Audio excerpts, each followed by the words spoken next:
Magandang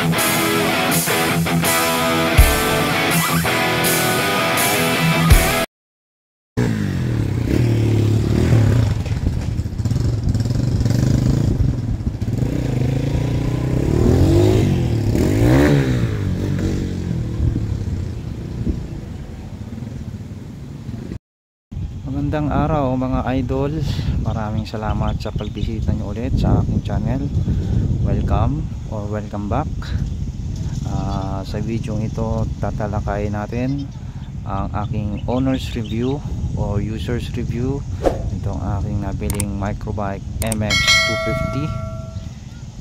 250. Ito ay China bike at nabili ko ito noong July 2023. Yung cash niya ay 72,000 at installment ito yung kanyang dating presyo. Sa ngayon ito ay nagkakahalaga na ng nasa 76,000 or 78 ba yun. Ito yung details. Tatalakayin natin dito ay yung kanyang pros and cons, yung mga nagustuhan ko at hindi ko nagustuhan sa motor na to, yung mga konting issue, para kanino ba itong motor na ito, bakit ko ito binili, at may mga konting bonus. Kung hindi pa kayo nakapag-subscribe sa channel ko, kung maaari sana ay mag-subscribe kayo para sa mga susunod na video para sa ganitong motor o sa mga ganitong content na review ng mga motor.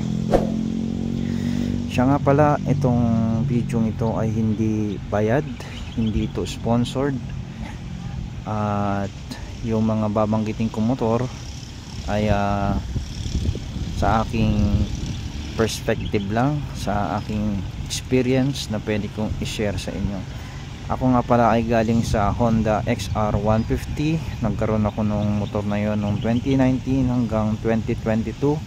Tapos XR yung Rusi Care Y200 na nabili ko noong 2022 hanggang 2023 bago ko nabili itong motor na ito. So basically galing ako sa Honda o sa mga Japanese brand na motor. Dati wala akong kumpiyansa sa mga China bike, pero ngayon meron na, simula nung nabili ko yung Rusi Care Y200. Dati kasi nung nasira kasi yung aking XR150 na pinang-trail ko at pinang-dual sport, halos karamihan ng mga parts na nabili ko ay from China. So nagkaroon ako ng kumpiyansa dun sa mga motor na China, lalo na yung Rusi Care Y200 kasi nakikita ko yun sa trail.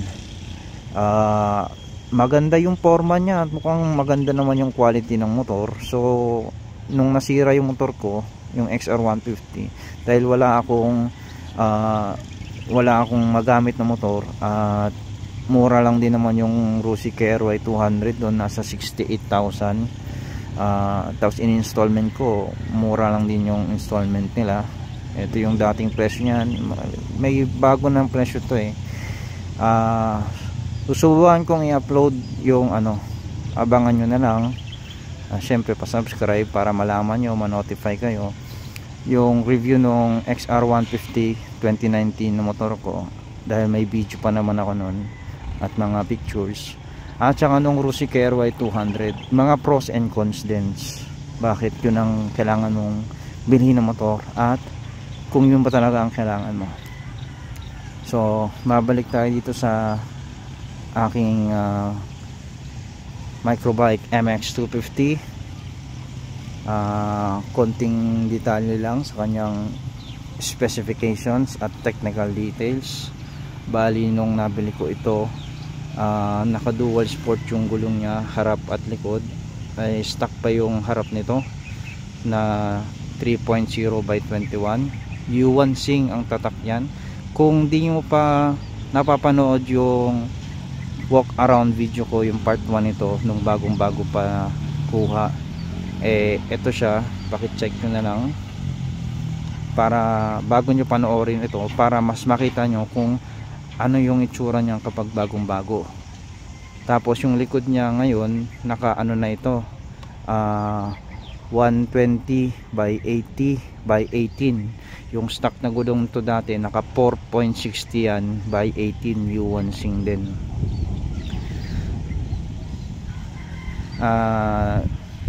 Naka dual, naka inverted fork na siya sa harap. Tapos electric start syempre, tapos may kick start.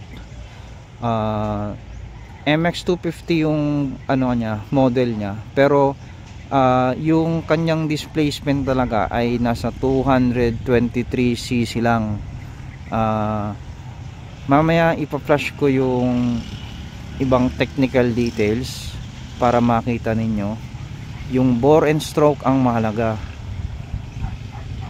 Tapos yung muffler niya dati naka silencer pa yan, yung stock niya. Etong binili ko ay Akrapovic na may silencer, pwede kong lagyan ng silencer. Tapos yung kanyang, meron din siyang carrier. Itong carrier na ito ay kina-customize ko ito. Mamaya iikutin natin para makita nyo ng mas maigi. Tapos dual disc brake din siya, harap likod. Pareho yung naka dual piston caliper. At yung details nung sukat nung mga disc brake ay nasa screen din. Syempre naka monoshock at may linkage yan. Naka carburetor pa siya, PE30 ang carburetor nito, so 30mm. Ayun, at mamaya check natin kung ano yung mga pinalitan ko pag ikot natin. So bago natin ikutan at pakita ko sa inyo yung mga pinalitan ko,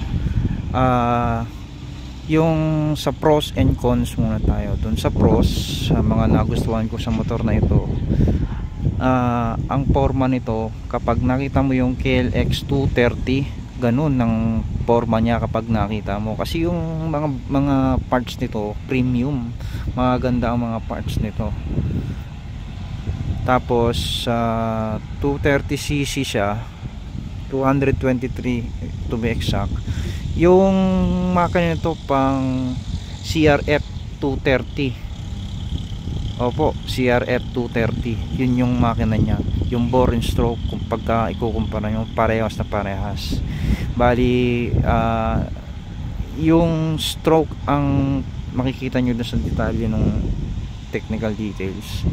Mas mahaba yung stroke niya, kaya dun nanggagaling yung power niya. Syempre pagka yung piston umakyat, nag-ipon ng gas at ng hangin, pagsabog niyan, ano yan, malakas yun. Tapos mura siya, 72k lang siya dati sa cash nung July 2023. Although ngayon tumaas ng konti, pero mura pa rin kung kukumpara mo, kung bibili ka nga ng KLX 230 o ng CRF 230 o kaya nung CRF 150, lagpas 100,000 yan, or kulang-kulang 200,000, ganun ang mga presyo niyan. Pero ito ay magandang quality ng motor, so isa yon sa unang pros niya. At ano ba bang nagustuhan ko rito? Syempre 230cc na siya or 223cc, mas malakas kasi nga yung motor ko dati kay RY 200, tapos galing ako sa XR 150. Naghanap ako ng mas malakas na motor na pang trail. At pangalawa, ang gaan niya, 108 kilos lang. Yung sa galing sa MMC or sa microbike, 108 kilos daw ay dry weight. Pero yung sa manual niya, mamaya papakita ko sa inyo yung laki ng manual nito. Kung walang manual yung sa inyo, ganito dapat ang itsura ng manual. Pag mamaya papakita ko sa inyo, malakas siyang malaking booklet. Nandun sa manual niya, yung 108 kilograms ay curb weight na. So yung dry weight, yan ay yung bigat niya kapag wala pa siyang mga fluids, wala pang langis, wala pang gasolina. Yung curb weight, yun ay nandun na lahat, kumbaga full tank na siya, at mayroon rin siyang langis. So yung langis niya ay 1.1 liters ang nilalagay dito. Although pang 230cc siya or CRF 230 yung makina niya, maihahalin tulad ko halos pareho niya yung black nito at saka yung kanyang etong kanyang makina sa XR200. Kaya mamaya makikita ninyo yung sa pag-change oil pag inikutan ko, halos pareho siya ng XR200 kapag i-change oil ninyo. Hindi doon sa ilalim, nandun siya sa gilid, sa may gilid, sa may kaliwa, nandun ang bukasan niya ng langis. So nandun sa bukasan ng langis na yon, nandun yung filter niya at saka may spring. So mamaya papakita ko yun sa inyo. Pangatlo, yung kanyang gulong. Yung gulong niya naka dual sport na siya. At yun nga, ready na siyang pangkalsada. Yung dating gulong kasi nito, yung unang labas nito, nakapang trail siya. So papalitan mo pa siya kung gusto mong ipangkalsada. Ito diretso na, pang dual sport na talaga. Pwede mong ipangkalsada, pwede mo rin ipang rough road, bundok, or yung ano lang, light trail lang. Tapos 3.0 by 21, ang ganda nun, laki nun. Tapos 4.60, hindi 4.10. Dati kasi yung iba mga dual sport 4.10 lang, ito 4.60. Katumbas niyan kapag inano mo, convert mo yung isang sa size ng gulong, parang siyang 110, parang nasa ganun, 110 by 90 by 18. Itong nakakabit sa akin 120 na, so mas malaki ng konti. Gustuhan ko yung tangke niya ay 9 liters yung pinakabuo, 8 liters yung normal, 1 liter yung reserve. Tapos yung fuel consumption niya pumapatak ng, yung stock pumapatak ng 24 to 25 kilometers per liter. Yung stock na sprocket na naka 13 sa harap, 13T sa harap, 45T sa likod. Tapos ayun, yung pagka pininitan mo, katulad ngayon pininitan ko ito, naka 14T na yung sa harap, sa likod ay naka 41T. Bakit 41T? Kasi para nakakabit pa rin yung kanyang chain guide. Mamaya sa pag-ikot makikita ninyo. Tapos yung combination na yan, ang kagandahan nun, wala na yung kanyang vibration, wala na masyado. At ang bilis niya na sa highway, syempre naka high speed na. Tapos yung gas consumption mo, fuel consumption, pumapatak na siya ng mga nasa 27 to 28. Bali yung isang 8 liters na biyahe mo, kaya na niyang tumakbo ng mga nasa 210 to 220 kilometers. Ibig sabihin may reserve ka pa na 1 liter kapag naubusan. So tatakbo pa yun ng mga nasa 27 kilometers pa bago ka magmagas or bago ka talaga maubusan. Yung stock nito siguro mga hanggang 200 lang yan, 200, pinakamalayo na yung 210 kilometers sa stock na sprocket. So yun, yung sa fuel consumption. Kung ikukumpara mo yung fuel consumption doon sa XR150 ko, yung XR150 ko 35 kilometers ang inaabot noon sa stock na naka 1749 yata yan, o 17, tama, 1749 yung kanyang sprocket. Kung mali man, ito yung talagang specs nun, 35 kilometers. So parang yung sa isang takbuhan, kasi dahil 12 liters yun ang stock nun, ang normal niya hanggang 9 liters, tapos 3 liters na reserve. Yung 9 liters nun, tumatakbo yun ng mga nasa 320 kilometers na. So yung 8 liters nito 220, yung 9 liters ng XR150 ay 320. So kung kukumpara mo, talagang napakatipid ng XR150. Nga lang talaga yung XR150 pang kalsada lang talaga siya, pang highway, pang dual sport, or pang light road lang. Ito, motor na to, masarap tong ipang trail, powerful talaga. At yung KRY 200 ko naman, 1690 ang gulong nun. Kahit na i-convert mo yun sa dual sport na gulong, tapos yung sprocket niya ay 1341 yata, kung tama yung pagkakaalala ko. Basta yung sa stock nun, parang nasa ano lang, nasa 22 kilometers per liter lang ang natatakbo.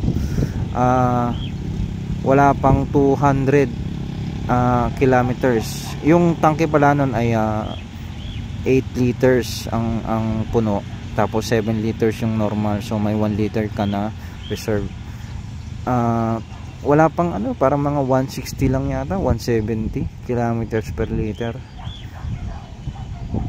Yun lang yung tinatakbo nung KRY 200 ko. So yun yung pangatlo, yung gas consumption. At panghuli na siguro yung build quality nga na sinasabi ko. Para siyang KLX 230 tapos CRF 230 na pinag-combine. Yung CRF 230, yung harap nun, yung kanyang shock, naka ano pa yun, yung normal na shock na hindi pa inverted.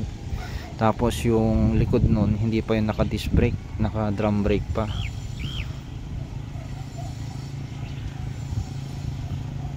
Nakalimutan man ako sa mga pros and cons at sa ibang details ng motor nito, siguro lalagay ko na lang sa comment ko para makita nyo at ipipin, para dun kayo mag-base. Pati lahat ng mga sinabi ko, lalagay ko na rin lahat doon. Proceed na tayo sa cons nito or sa mga hindi ko nagustuhan. So along the way siguro sa cons ay, or lalo siguro sa pag-ikot mamaya, babangkit ko yung mga issues nitong motor na ito. Yung issues nito, minor lang siya, pero pagka pinabayaan pwedeng maging major. Unang-uno na rito, yung kanyang vibration. Dahil 230cc siya, napakalakas. Tapos kung stuck pa yung gulong mo, malakas ang vibration. Nung una kong mararamdaman mo yun sa handlebar, sa foot peg, sa may makina, tapos sa upuan. Lahat yan mararamdaman at mararanasan mo kapag break in mo yung motor in long drive mo. At payo ko lang, bago nyo ilong drive, i-break in, idalhin sa malayo or ilabas ng kasa, siguraduhin ninyo na mahigpit yung mga tornilyo, kasi yan ang unang minor issue na pwede maging major issue. Pangunahin na yung sa may sprocket, yung tornilyo nyan, 4 ng tornilyo nyan. Pero nung nilong drive ko yan, nahugot yung mga yung tornilyo. May isang tornilyo dyan na nahugot. Tapos ang nangyari, bumaluktot. Buti na lang yung 3 tornilyuan niya ay okay pa, na i-drive ko pa pauwi. Laguna yun, San Pablo, Laguna. Doon ako nag-break in. From Antipolo to San Pablo, Laguna, nasa 105 kilometers yun, tuloy-tuloy. Doon ko na experience yun, na tanggal yung tornilyo sa may sprocket. Tapos yung ibang long drive ko pa, doon naman sa may chain guide nya. Tapos yung boot nilang, bago ko umalis minsan, na check ko or na lumuwag yung tornilyo doon sa may tawag dito, sa may caliper nya, sa may disc brake caliper. Luwagan mamaya, mapapakita ko sa inyo. So yun naman mostly yung mga yung ibang part siguro, ibang tornilyo, pa-check nyo lahat sa kasa, sa makina, sa engine cover, sa may carburetor, check nyo lahat kung anong mga pwede. Lalong lalo na pala yung spa, yung sa may top box nya, sa ilalim nyan may tornilyuhan yan. Hindi siya direkta sa direktang nakakabit sa chassis. Doon siya sa may likod. Mamaya papakita ko sa inyo kasi pina-customize ko rin ito. So yun yung unang issue nya, yung vibration. Anong posibleng mangyayari sa nun? Yung long drive ko, bagong bago pa yun. Pagkatapos ko siyang bigyan ng walk around video, pumunta agad ako ng yun nga, San Pablo sa Laguna. Nung nasa Mabitak ako, doon ko sobrang naramdaman na kapag binirit mo yung makina, para kang kinukuryente doon sa handlebar. Nakaka 80, 90. Yung 90 ko kayang-kaya pang mag 100, pero syempre bago yung motor ko noon, hindi ko sinagad, hanggang 90 lang muna ako. Pero yung 90 na yon, para kang kinukuryente sa handlebar, sa foot peg, at ramdam mo rin yun sa pet mo or sa yack balls mo. Kaya ang takbuhan ko lang siguro mga 60-70 lang. Wala pang, syempre wala pang 100 kilometers nga yung takbo ng motor ko noon, kaya ako breaking. At doon ko na experience lahat yun. Sobrang lakas ng vibration. Kahit naman hindi sa break-in, kahit na may change oil mo na ito, malakas pa rin ang vibration niya. Kaya payo ko sa inyo, palit kayo ng sprocket. Yun ang unang solusyon. Tapos kung gusto ninyo, pagpalit na rin kayo ng muffler para maluwag siyang nakakahinga. Tapos yung gulong, pero yung gulong ko pinudpud ko muna yun, yung stock nito. Yung stock na gulong, wag nyong masyadong patitigasin yung hangin, matigas na hangin, kasi pagka umulan yan, madulas. Siguro i-stay nyo lang mga nasa 20 to 25 psi. Kahit itong aking bagong gulong nito, Euromina nga pala ito, na 120/80/18, hanggang 25 psi lang ako dyan. Hanggang kahit may angkas yan, okay na okay yan, para hindi masyadong madulas at hindi masyadong matigas. Yung sa harap naman, pwede nyo yan kahit mga 15 psi to 18 psi. Huwag masyadong matigas, katulad ng sabi ko, dahil nga medyo semi nabi ito, parang 50-50 yung gulong, lalo kapag bagong bago, matataas pa yung mga spike nyan. Mamaya syempre, lalo yung sinasabi ko, ikutan natin yan, makikita yung itsura ng mga gulong yun. Tapos ang susunod na cons niya na ayaw ko, or siguro i-relate na rin natin yung sa una, yung sa vibration niya. Ay, siguro pangalawa na to, yung kanyang top box carrier, yung kanyang bracket. Dahil sa sobrang lakas ng vibration niya, nagluluwagan yung mga tornilyo, natatanggal yan pagka bumibiyahe. Oo, kaya pina-customize ko yan, makita nyo mamaya. Hindi siya nakadikit hindi siya naka-bolt on sa chassis ng motor, nandun lang siya sa may ilalim. Kaya ang nangyayari, mahina yung top box carrier na yan, top box bracket na yan. So ito, lapitan na natin. Ito yung pina-customize ko. Ayan, makikita nyo, ito pa rin yung dating bracket nya, pero pina-customize ko lang, pina-weldingan, pinadagdagan ng support. So ito, yan sa naka rekta na yan sa chassis, so kaya mas sporta na siya. Tapos yung kanyang ito yung dating tornilyuhan yan, iba na rin ito, pina-customize ko na yan. Ayan, ganyan siya. Ito dinagdag para tumaas yung bracket. Tapos ito dinagdag din hanggang dun para support niya. Yung dati ito yan, tapos parang hanggang dito lang, may nakakabit na bakal na gano'n. Ito dito direkta na siya, tapos nandito rin yung support niya. Matibay naman siya. Dun ko pinagawa to sa Uragon muffler shop na nagwe-welding din, sa harap ng LTO Antipolo. Yan yung carrier, top box carrier. Tapos ito yung sinasabi ko sa inyo na tornilyo ng sprocket. yung tornilyo nito, ang alin yan ay ipa-flower, parang yung ganito. Yan. So lahat ng mga tornilyuhan niya, pati yung halos lahat ng mga tornilyo niya lalo sa chassis, puro mga naka-flower na alin yan. Kaya kung bibili kayo isang set, tapos pagdala kayo lagi nung kasya para dito, mamaya pakita ko sa toolbox ko. Yan, lumuluwag yan.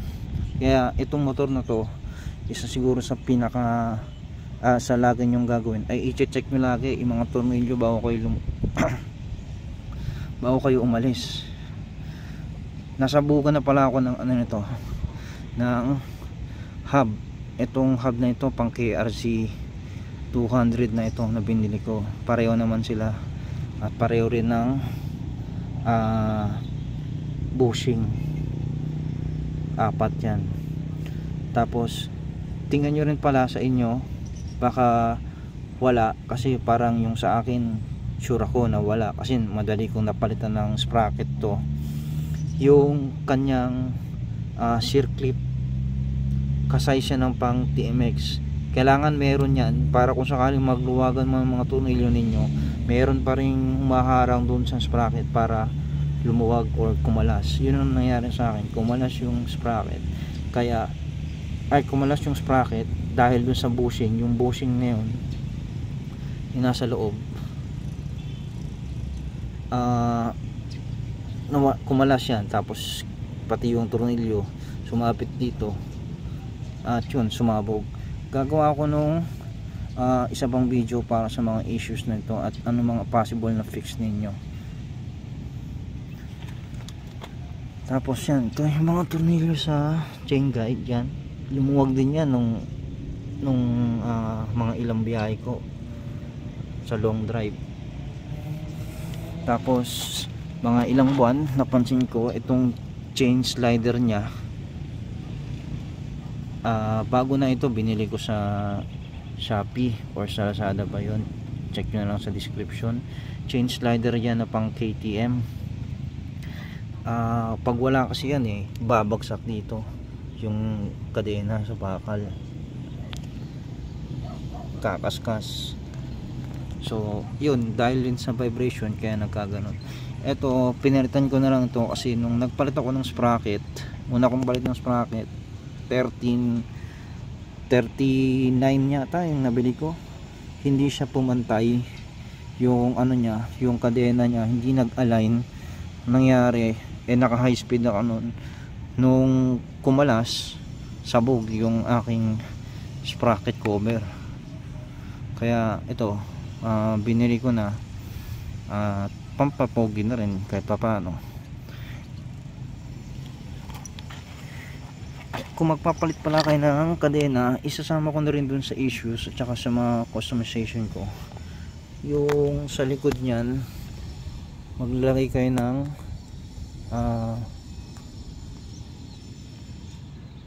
washer ganito.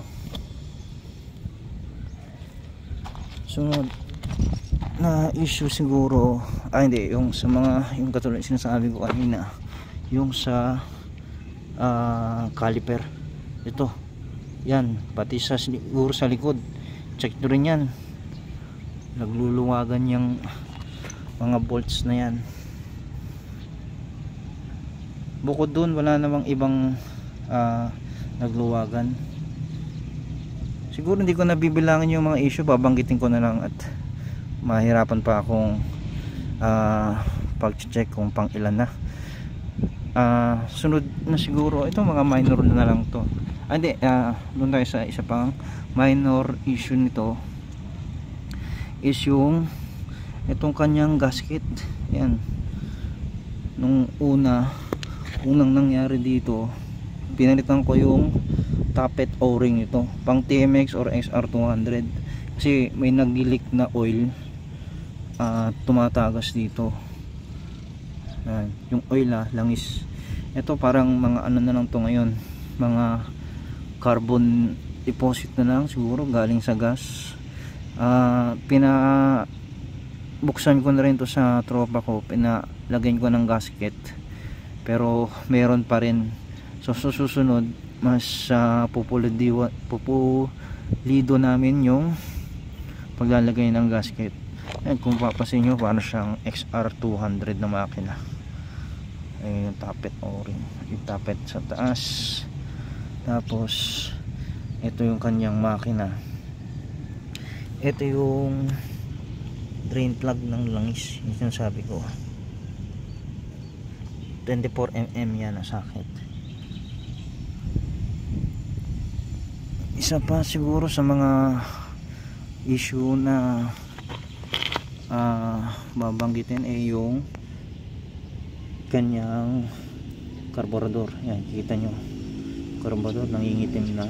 Para din siyang ganito na siguro sobrang lakas ng hangin na pumapasok sa kanya, at yung sabog ng gas nagiging ganyan yung kanyang impact.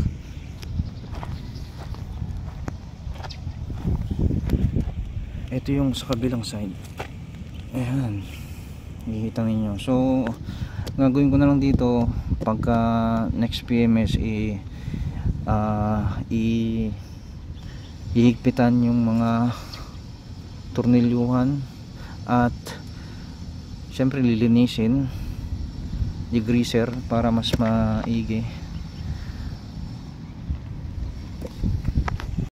Nga pala, kung dapat papanoorin nyo yung unang video, ito meron siyang silipan ng langis dito.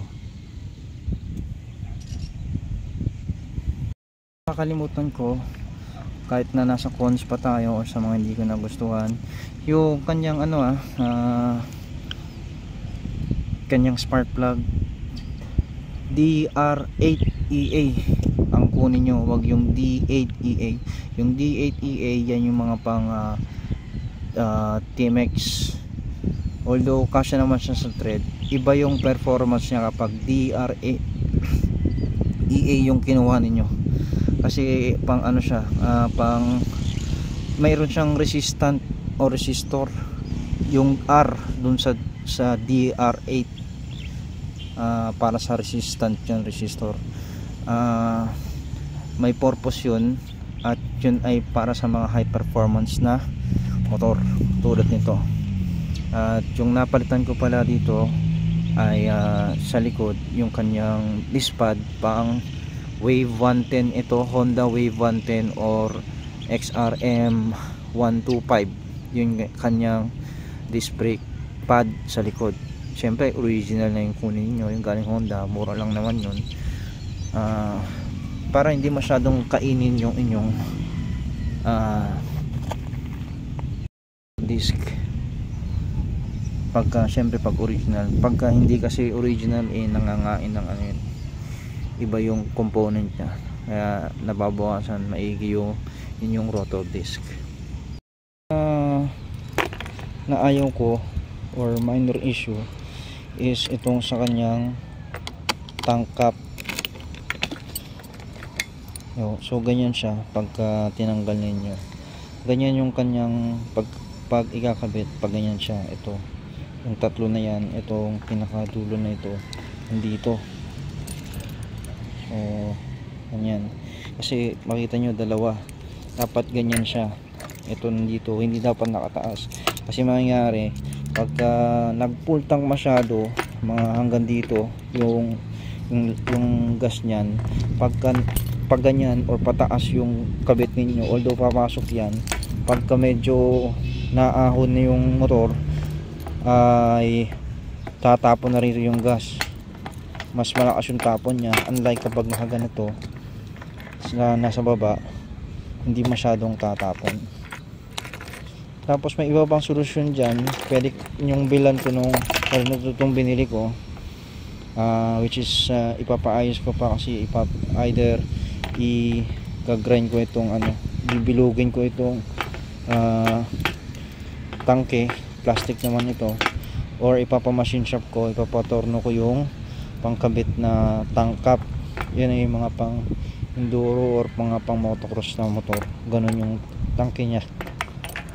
Nabili ko lang sa Shopee. wala sa Lazada.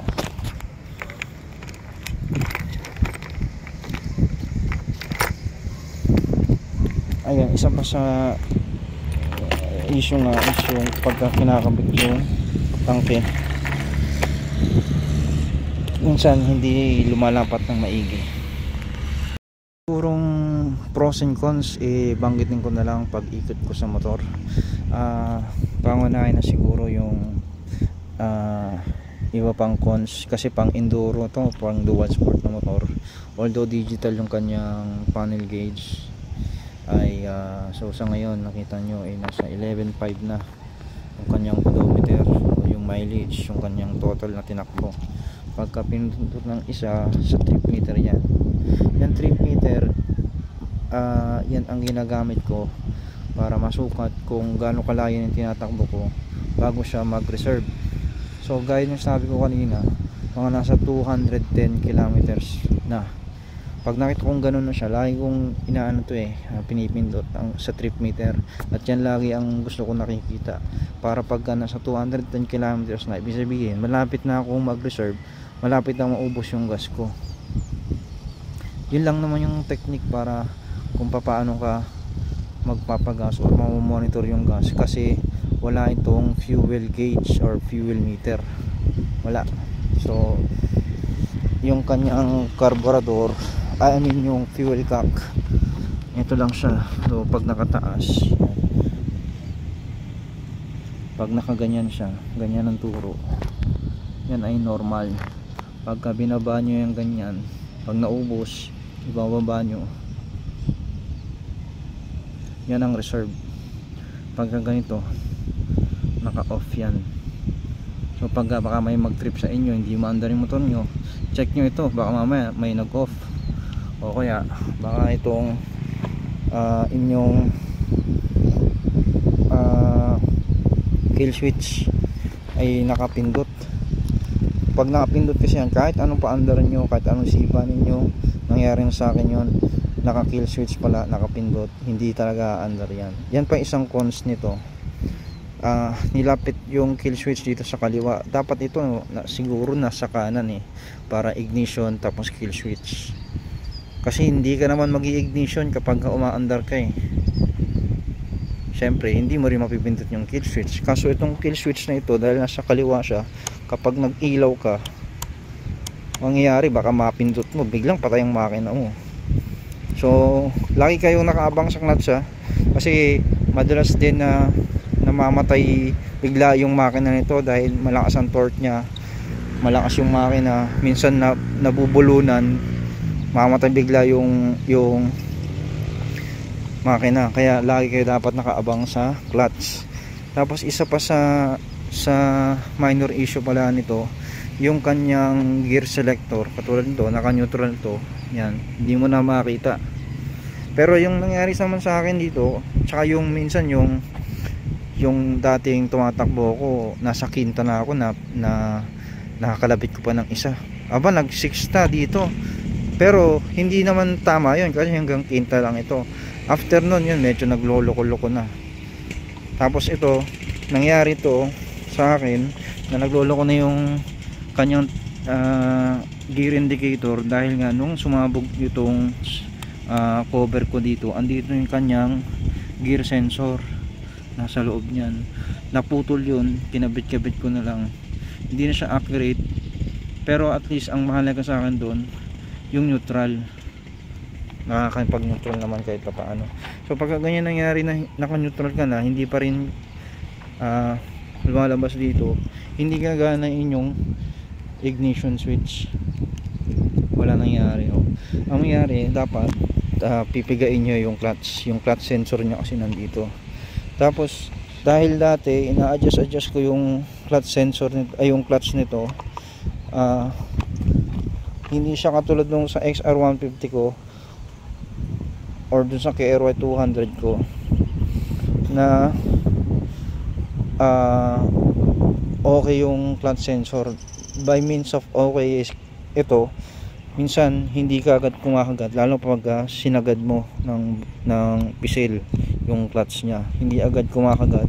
Minsan kailangan mong itaas ng dito banda, so pag narinig mo na Pag dito ayaw, tapos tuloy-tuloy ka lang ng pindot ng ignition hanggang dito, pag nandyan na, tsaka mo na siya mapapaandar. So parang hahanapin mo pa kung nasaan yung kanyang pinaka TT dito. Yan. Anyways, dito pa yung clutch sensor. Anyway, so yun ang isa pa sa mga minor issue niya, minor or hindi ko nagustuhan. Isa pa ulit sa mga nagustuhan ko naman, doon naman syempre pabalik-balik lang tayo, yung kanyang handlebar grip. Ang ganda na ng handlebar grip nito, although medyo pudpud na. Ito yung mga handlebar grip na kahit hindi ka mag-one-test, bawa nasa service ka lang, sa bayan nyo lang, sa Antipolo or sa ibang bayan man kayo, sa loob lang ng bayan, hindi siya matapang sa kamay. At hindi rin siya ganun kalambot na madaling maubos. Biruin nyo, 10 buwan na ito lang yung napudpud. Yung sa may throttle, hindi pa masyado. Ano siya, parang nasa mid siya. Hindi siya matigas, hindi rin siya sobrang lambot. Ang ganda niya. Yan ang the best. Kaya kung kukuha ako nito ng handlebar, hanapin ko yung ganito. Or siguro maghanap ako sa Lazada, Shopee na pwede rito. Wala, bago ko makalimutan, importante rin na yung nagno-long drive ako, ito lagi yung yung mga sinasabi ko pag naglo-long drive kayo, yung carburetor nito, dahil China ito, hindi siya, siguro kung mas maganda kung papalitan nyo ng Navy, pero okay naman siya nung na-fix ko yung issue. Ang naging issue nito, katulad nung sa KRY 200 ko, nangyari din yun syempre China rin yun, pero sa XR150 ko hindi nangyari yun. Yung floater nitong carburetor, yung pin niya sa loob lumuwag, natanggal. So ang nangyari, yung gas mo tuloy-tuloy lang tumatapon, nag-overflow. So makikita mo yun pag medyo pumupugak-pugak, may gasolina ka naman, tapos pag hininto mo, makikita mo tumutuloy yung gasolina. Ganun ang mangyayari kapag overflow yung carb mo, hindi ka andar. Tapos isa pa pala sa naging issue, dapat lagi kayong may naka-reserve na spark plug. May lagi kayong dapat baon na spark plug. Kasi nung nangyari sa akin, dahil weekly, minsan ako weekly or twice a month ako naglalaguna, nagbe-break in ay nag-long drive ng motor. Kaya ako na-experience yung itong mga sinasabi ko sa inyo, yung spark plug. Kung gusto niyo ng reserve lang, pwede siguro yung D8EA, yung pang TMX. Marami kayong mahanap niyan sa mga motor shop. Pero kung gusto niyo na pang performance talaga, yung DR8EA na spark plug, lagi kayong magbaon yan. Kasi pag nangyari na nasira yung spark plug ninyo, yung sa akin kasi, yung stock ko, siguro mga 4 na buwan ko lang nagamit yun. Feeling ko pumupugak-pugak na, kaya bumili ako sa Lazada ba yun or sa Shopee nung DR8EA din, kaso parang peke. Ang nangyari, yung meron siyang naputol, yung parang pinakaulo niya naputol. Kaya ang nangyari, pahinto-hinto yung motor ko. Grabe nangyari sa akin, pahinto-hinto yung motor ko, pinagpapahinga ko, bugak talagang pak ganun ang takbo pagka hanggang sa umabot ako sa motor shop, nakabili ako nung pang TMX yun, at saka lang naayos. Although iba yung performance niya pagka DR8EA, one click lang, tapos yung kanyang sunog, mas maramdaman mo talaga iba yung pang DR8EA. At sa long drive ganun din, pagka nagpasok ka ng cambio, as in pasok na pasok, maganda yung pasok talaga nung cambio, unlike kapag naka ka D8EA yung pang TMX, medyo may konting delay or sablay. Basta DR8EA ang kunin nyo. So siguro iikutan na natin yung motor, tapos pag may iba pa ako maalala, banggitin ko na lang. Ang pinalitan ko rito para for safety rin ng clutch lever at saka ng brake lever. Bumili ako nung syempre yung handguard nito. Ayan, ganyan yung style na binili ko. Yung unang kasing nabili medyo mahina. Itong pagka ganitong style na handguard, malakas yan kahit mabagsak, hindi umaangat lang or bumababa, hindi siya napuputol or hindi bumabalik ko. Tapos nagpalit ako ng busina, mock siya, snail horn ang tawag dito kaso yung isa sa kabila tanggal yung bracket, naputol, kaya nasa bahay muna, ayusin ko pa. Tapos syempre yung pang cellphone holder, Motowolf yung binili ko, matibay ito at maganda. At ano pa ba mga napalitan ko, yung this pad pala mga napalitan ko to, yung gulong Euromina na 120/80 by 18. Ito yung itsura nya. Bigyan ko na ito ng review. Makapit itong gulong na ito at hindi siya ganun kamahal, hindi siya sobrang mura, hindi din siya ganun kamahal, pero sobrang kapit nito at tested ko na ito, kaya Euromina talagang pang dual sport ko. Tapos muffler, syempre ito yung kanyang sound check, and then ito yung itsura nung kanyang gulong sa harap. Medyo napupudpud na pero okay pa yan. Yun yung stock na gulong. Tapos yung bracket pina-customize ko, pinakita ko na rin kanina. Bumili ako ng top box. Yung top box na ito 52 liters ito, kasya yung laptop. At yun lang naman yung mga pinalitan ko. Siguro pakita ko na lang sa inyo yung loob nito. Yung kanya palang OBR footrest, lalangisan nyo ito para hindi kayo mahirapan pag i-snap pabalik. Meron siyang parang roller, meron siyang parang bola dyan. Pag medyo nag-i-stuck, ayaw yung umarap, ayaw tumupi, medyo i-press nyo pa ganun bago nyo ibalik. Yun, ganun. Mas mayroon ko rin pala yung ayun, yung kanyang sprocket cover, chain slider, at yung kanyang gear lever. Pinilitan ko ng foldable.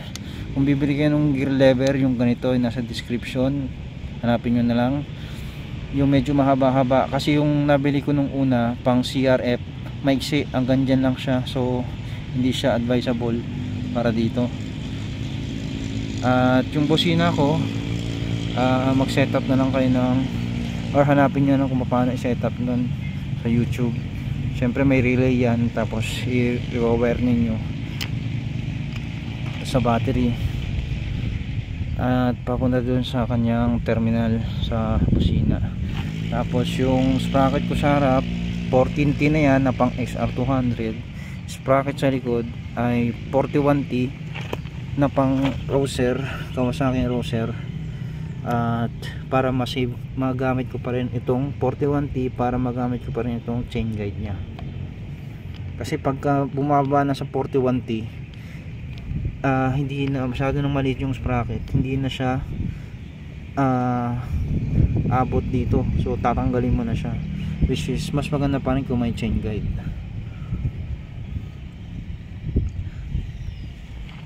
Tapos yung dito sa may kanyang mudguard, tinanggal ko yung nakalawit dito kasi sumasabit yan, kaya ganyan lang siya.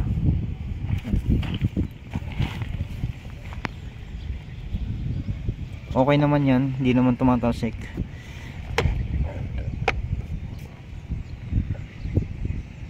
Yung monoshock nya pala medyo may nararamdaman akong matigas.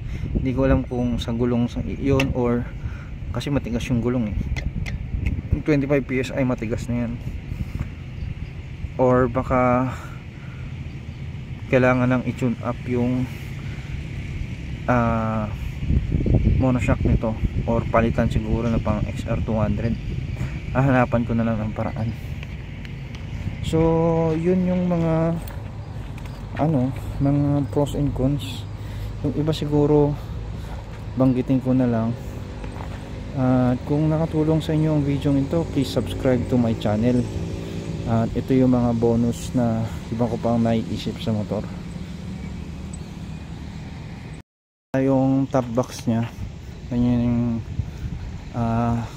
nasa description din to, 47 liters. So may lining siya, kasya ang helmet, kasya ang laptop. Yun ang primary reason ko bakit 52 liters yung binili ko eh. Kasya yung laptop dito. Yung 45 liters hindi kasya ang bag, hindi kasya ang laptop. Siguro small bag lang, or isang helmet. Ito, isang helmet, marami ka pang nailalagay. Yung mga tools na kailangan nyo siguro sa doon na lang sa issues ng mga motor nito, or sa next video. So dagdag ko lang dun sa pros and cons. Mostly pros lang naman ito, at saka bonus yun, tsaka kung bakit ko binili itong motor nito, at saka para kanina itong motor na ito. Kasi baka iniisip nyo baka magandang gamitin agad yung gantong motor, or bilhin agad yung gantong motor. Eh kung wala pa kayong experience sa mga manual na clutch, mas maigi na wag nyo munang bilhin ito. Kasi 230cc or 250 nga yung advertise ni MMC or ni Microbike nito. Malakas itong motor nito para sa pang enduro na motor. Para kanino ba ito? Ito hindi pwede sa mga bago lang sa pagka-clutch, kasi nga yun nga 230cc siya. Malakas ito, malakas tumamba. Magaan kasi yung harap. So pagka nagkamali ka ng bitaw sa clutch tapos ginalit mo, ay dadamba talaga ito, baka maiwan ka pa. Para ito sa mga nagti-trail, para sa mga nag-i-enduro, or sa mga dati nang naka-manual, or yung nakagamit na ng declutch na mas gusto ng mas malakas na motor. Yung gas consumption nito tama lang para sa 250cc kasi naka-carb pa. Yun nga yung kanina, yung sinabi ko, yung sa fuel consumption nya, banggitin ko na rin siguro yung 24 to 25 kilometers per liter ang tinatakbo nito sa stock. Tapos yung sa pag nagpalit ka ng sprocket, 26 to 27 kilometers per liter na ang natatakbo niya. So basically mga 210 or 200 to 220 kilometers yung normal niya, yung 8 liters. So may 1 liter ka pa na reserve. Yung XR150 ko dati, nulit ko lang, maabot ako din ng 35 kilometers per liter. Yung KRY 200 naman, 24 kilometers per liter, yun yung maximum niya. So 22 to 24 kilometers per liter. Yun sa stock sprocket set yun. Yung top speed nito, nung nagpalit na ako ng sprocket, umabot na ako ng 120 kilometers per hour. O kaya pa nitong mag 130, 140 siguro kung sasagarin, kaso hindi ko na sinasagad kasi minsan na akong nasa bugan ng piston nung ako'y naglo-long drive dun sa aking XR150. Sa stock nito abot siguro ng mga 110 kilometers per hour, kaso sobrang vibrate. Dagdag ko sa pros nito, yung throttle cable niya at clutch cable hanggang ngayon 10 months na hindi pa napuputol. So maganda ang pagkakagawa nito. If in case naman meron naman ng reserve, at tingin ko kasya naman ay yung pang XR200 na clutch cable at throttle cable. Komportable nga rin pala yung upuan nito para sa inyo, para sa driver at para sa angkas. Sa long ride walang problema. Syempre pogi siya at saka pangbaha. Yung mga ganitong matataas na motor, matataas ang tambutso. So kahit lumusong ka sa baha, service mo sa Metro Manila or sa bukid, walang problema. Dagdag ko sa cons naman, at yun, isa pa pala sa cons niya or sa mga hindi ko nagustuhan is yung parts availability niya sa mga kasa. So sa mga kasa, sa mga dealer, ang makikita niya doon puro mga motor lang sa microbike, wala silang mga parts. Ang parts nila nasa planta sa Cavite. Ako taga Antipolo, wala nang pupunta pa ako sa Cavite. Although pwede ka naman mag-inquire sa kanila, tapos syempre ipapadeliver pa nila yun sa branch nila. Ang kagandahan lang, dahil Honda yung mga parts nito readily may available sa mga Lazada or Shopee, mga mostly pang TMX, pang XR200 or CRF 230. Kung gusto mo na mabilisan at talagang genuine, punta ka na lang sa Caloocan, dun sa Honda Triumph. Yun, dun ako bumibili ng mga original na parts eh. Yun palang hub bearing nito sa harap at sa likod. Nagpalit na rin ako. Bali nakailang buwan lang yung sa harap ko, pinalitan ko na agad. 6202 ang size nung bearing. Bibili nyo syempre yung Japan or Japan quality, tapos rubber seal. Yung sa likod naman 6203 ang sukat nya. At yung nga palang sa pag-change oil, every 1,000 kilometers to 1,500 kilometers nag-change oil ako para laging fresh ang langis nya. Huwag nyo nang paabutin ng matagal para ma-ensure nyo na tama yung sukat ng langis ninyo sa motor at hindi magka-problema, kasi yung buhay ng motor at ng mga sasakyan talagang numero uno sa langis. Dapat kayo may maintenance every now and then. Dapat pinapalitan nyo yung langis ninyo, langis ng mga motor. At maidagdag ko nga pala, dahil gusto ko nang ipang trail itong motor na ito, ipang enduro, pang bundok. So papalitan ko yung gulong nito. May nabili na ako.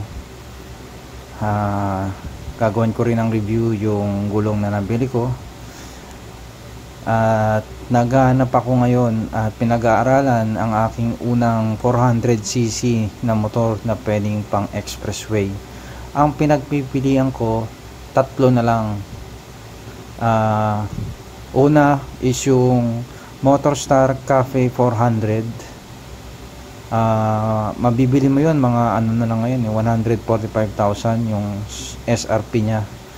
Pero pagka kinash mo, parang nasa 132, bibigay nila ng 132.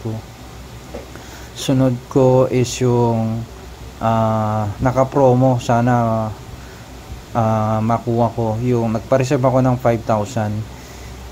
KTM Duke 390, nag-promo sila. 195,000 na lang yung cash. Pero pwedeng credit card. So hahanapan ko na lang ng paraan kapag nangyari na mayroong dumating na unit, kasi ang sabi is end of this month, May, magkakaroon daw yung Wheeltech sa Taytay. So nagpa-reserve ako ng 5,000. Refundable naman yun. Tapos Syempre, ang susunod na pinagpilian ko ay yung FKM Falcon X400.